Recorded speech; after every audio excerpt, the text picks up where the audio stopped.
So you say, well, at the very least, God must be a being, right? And Aquinas' answer is no, he's not in the genus of being. So we talk about God being beyond being and so on.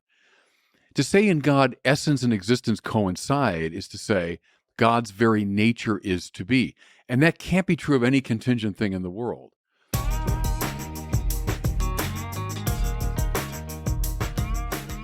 Hey there YouTube, I'm Forrest, Latter-day Skeptic. In today's video, we're going to be talking about two more hard problems that religion doesn't solve. Believers often think that they have rational answers to some of humanity's hardest problems. But as I showed in my previous video about the infinite regress problem and the subjectivity of morality, adding God to the equation only increases the complexity of the problem. And if you haven't seen that video, please click the card in the corner to check it out. But as I showed in my previous video and will show again in this video, they don't have the answers either. The infinite regress problem applies to God as well. The subjectivity of morality applies to God as well. And just in the past few weeks, I've noticed a few more claims where believers claim to have the answers. And make sure you hang around until the end to hear both of these ridiculous claims.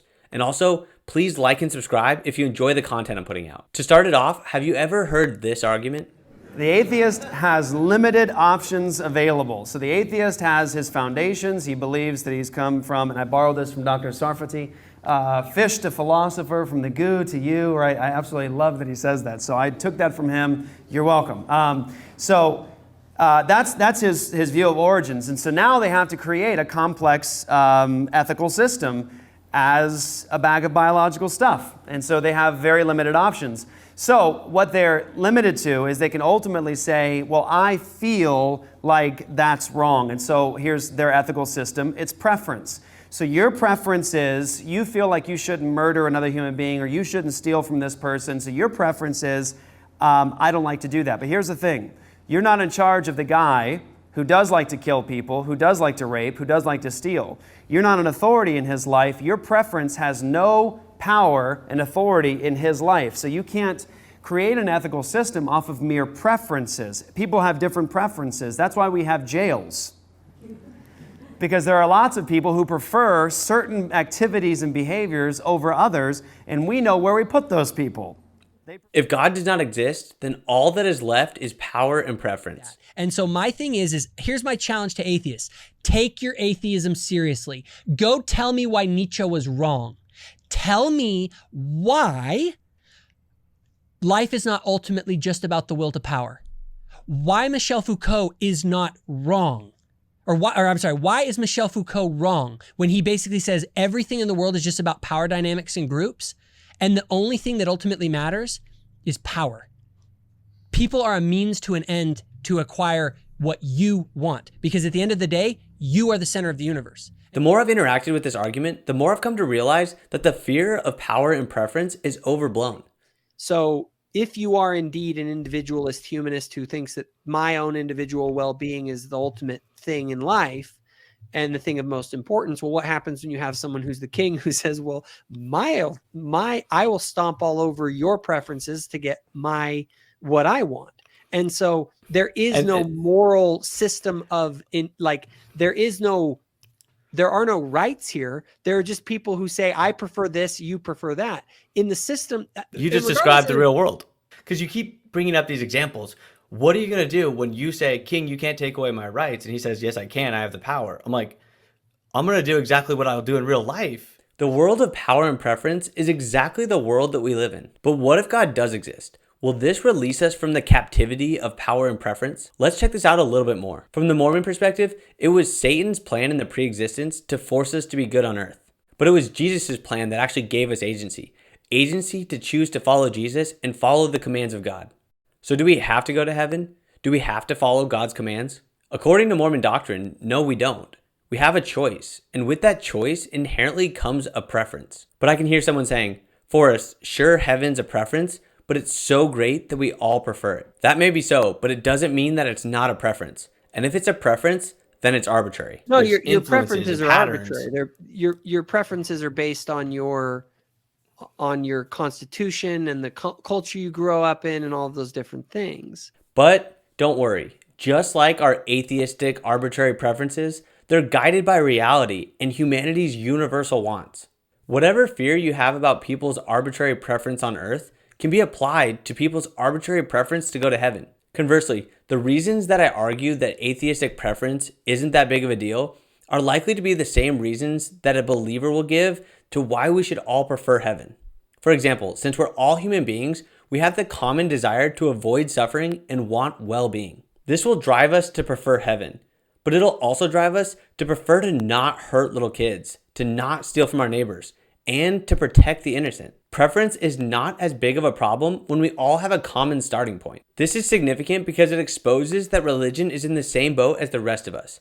We inevitably choose what we want. People are a means to an end to acquire what you want, because at the end of the day, you are the center of the universe. No longer can the believer just appeal to some mandatory obligation, but rather they'll have to use the language of power and preference. No longer can they say the king should act morally, but rather the king should act morally if he prefers to go to heaven. Do you see how this differentiation makes their arguments sound a lot more like atheist arguments for well-being? The king should act morally if he prefers well-being. You should not steal from your neighbor if you prefer well-being. Now, I'm not arguing the details of how an action is connected to well-being, but rather just showing that religion doesn't remove the inevitability of preference. But for the record, I personally find preferences for well-being in this life much more impactful and meaningful than preferences for things in the afterlife. Now let's take a look at another hard problem that religion thinks it has the answer to, but it just doesn't. If you can live with half a brain, what if I were to take two empty skulls and take one half of your brain and plop it into one body, and the other half and put it in another body? Which person would be you? I mean, you are you. You are conscious. You are aware of what is happening to you from the perspective of yourself. Like, think of it this way. If you just stare at something and kind of feel what it feels like to be you, it feels a little bit like you're a thing inside a body looking out through the eyeballs. The question of consciousness and what it is has puzzled people since the beginning of time. Just think about it really hard for a few minutes, and you'll see and feel the mind-bending complexity of the consciousness problem. What is it? How do we define it? Can we recreate it? What does it mean to be conscious? Are animals conscious? Where do we get this from? Is it all just part of our brain? Can the brain produce self-awareness? Obviously, I don't have the answers to these questions, but don't worry, there's people that do. Equals this, same guy. Here's the problem. 5 ways they don't equal each other. So we cannot say that brains are minds. They are very different things. But how do I get this in the physical universe? That's easy. You can get brains. What you can't get is minds.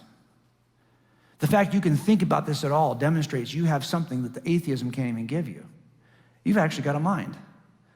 But under an atheistic worldview, that's not even possible. This is exactly what, for example, David Chalmers says, who's an atheist. Conscious experience is at once the most familiar thing in the world and the most mysterious. There's nothing we know about more directly than consciousness, but it's far from clear how to reconcile it with everything else we do know.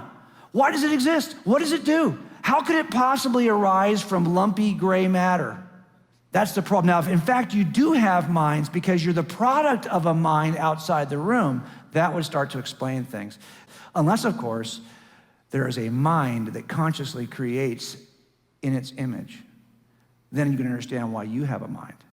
Of course, using God to explain consciousness doesn't solve this problem in any way. Regardless of if God exists or not, it doesn't explain where God got his consciousness from. Like all the other hard problems that religion doesn't solve, using God or the supernatural to explain consciousness just pushes the question further down the road and adds a layer of complexity. Not only do you still have to derive consciousness, you also have to explain an all-powerful infinite being that can create a universe. At this point, I've examined 4 hard problems that religion doesn't solve. Something came from nothing, the subjectivity of morality, the power versus preference problem, and consciousness. While making these videos, I noticed a trend and I was able to generalize this fallacious argument. They all have a common fallacy, which is a form of the special pleading fallacy. Just for a little bit of fun, I'm going to refer to this specific fallacy as the believer's plead. Before I show the generalized syllogism, I just want to speak it in plain English. All the arguments go something like this. We have some hard problem, and it seems to dodge every argument we throw at it. Every argument seems to lead to some logical error,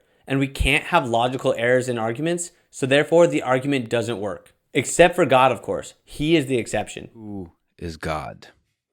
According to Christianity, according to Catholicism, who's God? I'll give you Thomas Aquinas' definition. God is ipsum esse subsistens. God is the subsistent act of to be itself. Another way to state that in Aquinas is God is that reality, unique, absolutely unique, in which essence and existence coincide.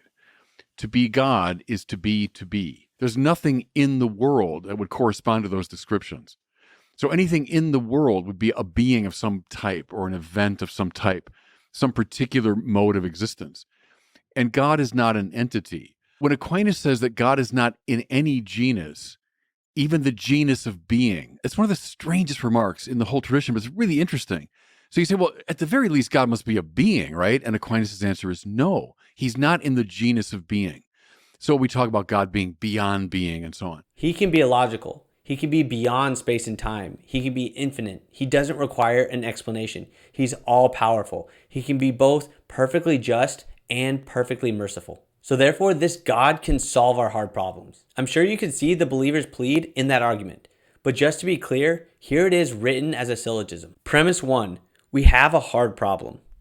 Premise 2, all of our worldly solutions seem to produce logical errors. Premise 3, we cannot have logical errors in our arguments. Premise 4, except God. He is beyond space and time, is all-knowing, all-powerful, perfectly merciful, perfectly just, infinite, and requires no explanation. Therefore, God solves our hard problems.